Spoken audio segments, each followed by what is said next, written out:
मेरे प्यारे बच्चों, आज हम बात करने वाले हैं आपके सामाजिक विज्ञान के महत्वपूर्ण चैप्टर के बारे में, जिसका नाम है भूमंडलीय विश्व का बनना। ये भूमंडलीय विश्व का बनना यानी पूरा विश्व कैसे बना। आज हम भारत देश में रहते हैं, लेकिन पूरा विश्व, ये दुनिया कैसे बनी। आपको पता है, कुछ लोगों से मिलकर के एक समूह बनता है, कई समूह मिलकर के एक परिवार बनता है, और कई परिवार मिलकर के एक छोटा सा टोला बनता है, और कई टोले मिलके एक गांव बनते हैं, कई गांव मिलकर के एक क्षेत्र बनते हैं, कई क्षेत्र मिलकर के एक जिला बनता है, कई जिले मिलकर के एक मंडल बनते हैं, कई मंडल मिलके एक राज्य बनते हैं, और कई राज्य मिलकर के एक देश बनते हैं। तो ये पूरा देश यानी पूरा विश्व ये कैसे बना, उसके बारे में हम जानते हैं। यानी पूर्व आधुनिक दुनिया, यानी ये पूरा विश्व बना तो कैसे बना, और ये पूर्व यानी पहले की दुनिया कैसी थी, लोग कैसे जीते थे, कैसे रहते थे, कैसे व्यापार हुआ, कैसे क्या हुआ, इसके बारे में हम जानते हैं। 19वीं सदी की बात हम करते हैं। 19वीं सदी में यूरोप, फ्रांस, इटली या ऐसे देश कौन कौन से कैसे युद्ध हुए, इसके बारे में हम जानते हैं। यानी अंतर युद्ध अर्थव्यवस्था, यानी दो देशों के बीच में कौन कौन सी अंतर देखने को मिला, कौन कौन सा युद्ध हुआ, वहाँ अपना जीवन उपार्जन करने के कौन कौन से साधन अपनाए गए, कैसे हुआ, इसके बारे में हम पढ़ते हैं।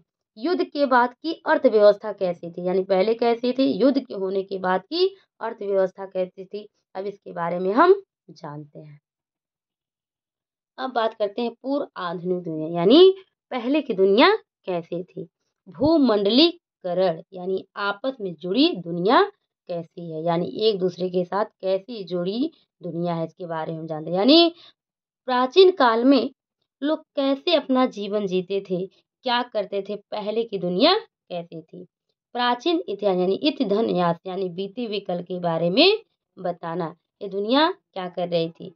जैसे पहले व्यापार कैसे होता, लोग व्यापार की खोज में कार्य में एक स्थान दूसरे स्थान में क्या करते थे, भ्रमण करते थे, लेकिन कैसे उसमें पूंजी, श्रम, वस्तुओं, सेवाओं के लिए वैश्विक प्रवाह का भी एक दीर्घकालीन इतिहास रहा है।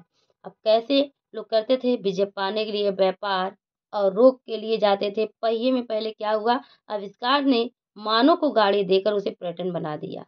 जिस समय लोग यात्री, व्यापारी, धर्म बनकर दूर जाकर लोगों से मिलता रहता था, ये पर्यटन अपने साथ क्या क्या लेकर के आए, जैसे धन, शिल्प, विचार, आविष्कार, ये क्या लेके आए, संस्कृतियां तक, रोग कीटाणु भी लेकर के आते जाते थे। जिसमें रेशम मार्ग भी प्राचीन काल से विश्व के दूर स्थित क्षेत्रों में क्या किया जाता था, व्यापारिक रूप से, सांस्कृतिक रूप से संपर्क करने का उल्लेखनीय मार्ग क्या कहलाता था, रेशम कहलाता था। और रेशम को हम क्या कहते हैं, सिल्क रूट भी कहते हैं। ये जमीन और समुद्र में एशिया, अफ्रीका और यूरोप में विशाल क्षेत्रों से क्या करती थी, जोड़ने वाला वह मार्ग, जिसे रेशम और चीनी पट्टी ढोल जाते थे, उसे सिल्क मार्ग भी कहा जाता था।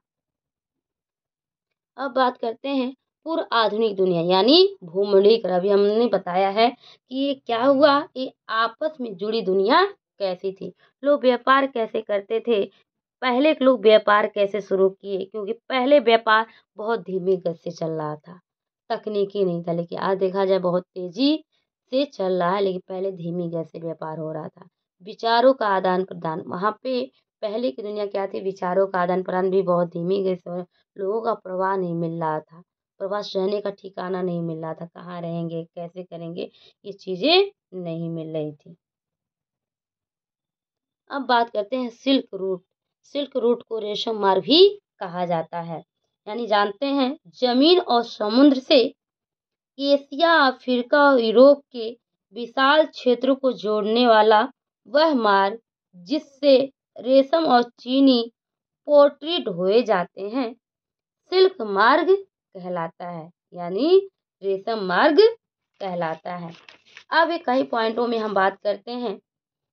पहले यह मार्ग व्यापार चीन, पश्चिमी देशों से अन्य देशों से क्या होता था, जोड़ता था, उसे सिल्क रूट भी कहते थे। जिसमें यह मार्ग भारत में दक्षिण पूर्व एशिया से क्या होता था, सूती वस्त्र और मसालों का पश्चिमी दुनिया से पहुंचाने तथा सोने चांदी जैसे बहुमूल्य धातुएं लाकर एशिया के देशों में क्या करती थी, धनवान के बहुत महत्वपूर्ण माना जाता था। ये सिल्क रूट कहलाता है, जिसमें ईसा युग की शुरुआत के पहले ही अस्तित्व में था और 15वीं शताब्दी तक बरकरार था। सिल्क रूट के रास्ते ही ईसाई, इस्लाम, बौद्ध धर्म की दुनिया के विभिन्न भागों में पहुंच पाते थे। यानी रेशम मार्ग ने पूर्व और पश्चिम की दुनिया को क्या किया, व्यापार और संस्कृति से भी समृद्ध बनाने की अहम भूमिका निभाई थी, जिसमें यूरोपीय देशों से पहले ही ईसाई मसीही इस मार्ग से पूर्व आए थे, जिसमें बाद में देखा गया कि बाद में मुस्लिम धर्म उपदेशक इस्लाम धर्म के साथ विश्व भर में जाके धर्म के इसी मार्ग में पूरी बात उपजे और बौद्ध धर्म ने अन्य देशों तक पहुंचाया गया था। अब बात करते हैं भोजन की यात्रा लोग कैसे कर रहे थे। यानी भोजन की यात्रा दूर देशों से यात्री करने वाले अपने साथ खाद्य पदार्थ भी लेकर गए थे। जिन देशों से व्यापारी पर्यटन जाते थे वहां नए नए बीज बोकर आते थे, वहां नए नए बीज लेकर भी लौटते थे। यह सत्य प्रतीत होता है कि विश्व के विभिन्न भागों झटपट तैयार होने वाला खाद्य पदार्थों का भी उदय भी साझा प्रयासों से हुआ था।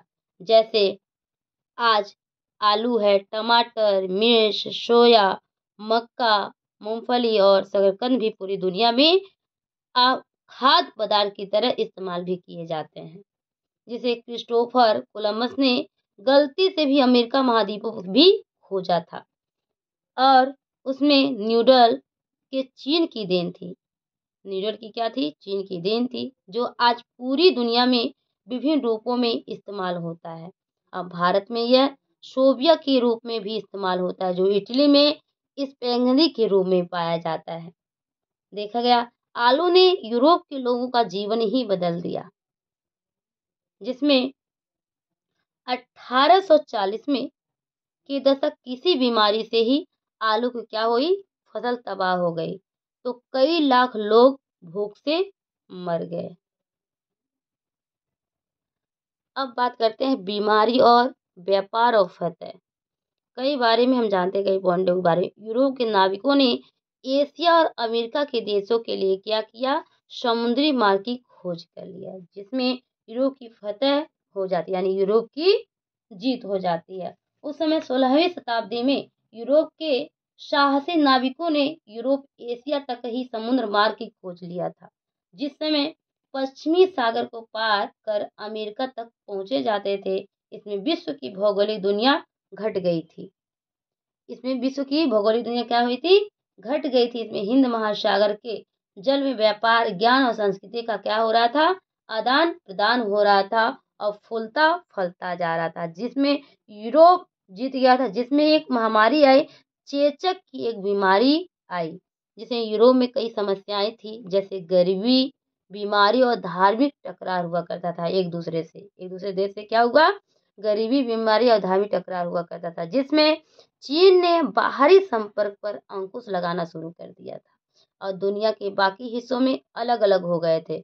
विश्व व्यापार का केंद्र बिंदु यूरोप की तरफ शिफ्ट हो रहा था।